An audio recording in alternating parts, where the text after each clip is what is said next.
The challenges for businesses involved in transportation fall into a few key areas, and these are particularly acute for the travel market.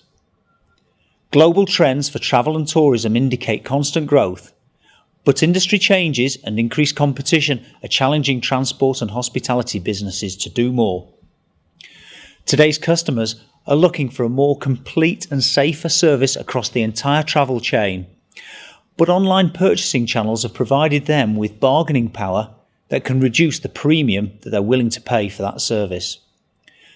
Also, managing multiple product lines with the added complication of overseas suppliers, meeting customer expectations and responding to changes in demand all lead to the need for new dynamic ERP. So, in the world of travel, how do these players stay ahead of the game? The major pain points are shown in the slide. Now, most of these are not particularly complicated, but they can be expensive to resolve. In the past, these types of problems would have been fixed by teams of people moving paper around and hitting the phone lines to customers and suppliers. But this industry is based upon providing good information, and information management ideally lends itself to new software solutions.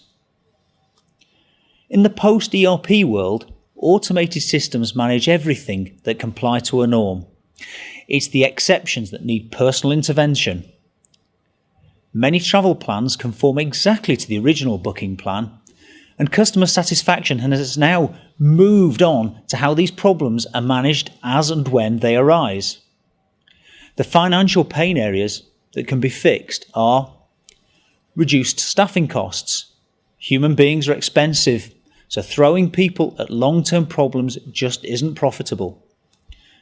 Rebates and penalties. Set the expectations about a travel schedule right at the point of booking. When expectations are set correctly, then complaints are reduced and rebates can be avoided. Economies of scale.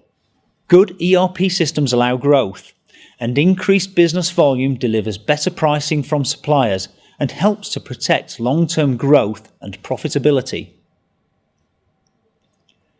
For this vertical, we could highlight many areas of benefit, including customer satisfaction or retention rate, reduced rebates, reduced supplier management costs. But we're going to focus only on time and labour saving. Travel businesses with old systems use hundreds of people to manage bookings, enquiries, cash payments, paperwork, in resorts, everywhere. And ERP systems are good at managing the mundane and everyday tasks, so it's going to be the people and the time that form the basis of the savings for these business cases. For a €200 million travel business, then it's possible that there may be many hundreds of operatives working within the company.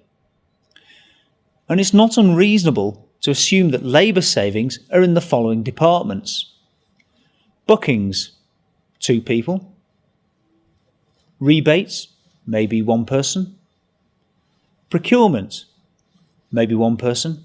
And reporting, maybe another person. So this saving of 5 people would hardly be noticed in a well-run company.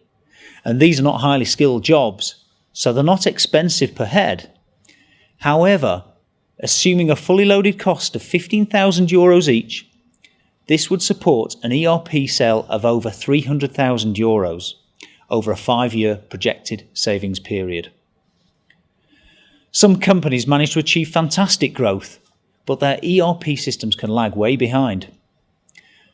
On a recent visit to a rapidly growing rental company of cars, we agreed to build a business case for a new ERP solution. And we had thought that we had the 2 key decision makers in the room, the finance director and the IT director. After some time, we had exhausted all the obvious benefits, cash collection, time savings and the rest.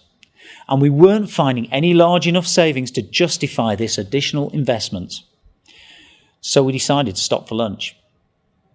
The operations director then joined us for lunch and casually asked, "How's it going? We all know we need new systems." After a pause, he then said, "On a new unified ERP system, will it track all the mileages of the vehicles that we have?" "Of course," we replied. "Why do you ask?" Well, I need to get the vehicle serviced at proper intervals rather than overrunning the mileage and thus incurring penalties. What penalties, his colleagues asked. Oh, the €165,000 per annum from the suppliers who charge penalties if we don't service the vehicles properly. We wouldn't pay that if we had accurate mileages.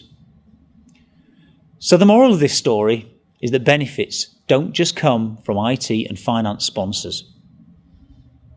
To finish, here is a reminder of the key financial benefits for transportation.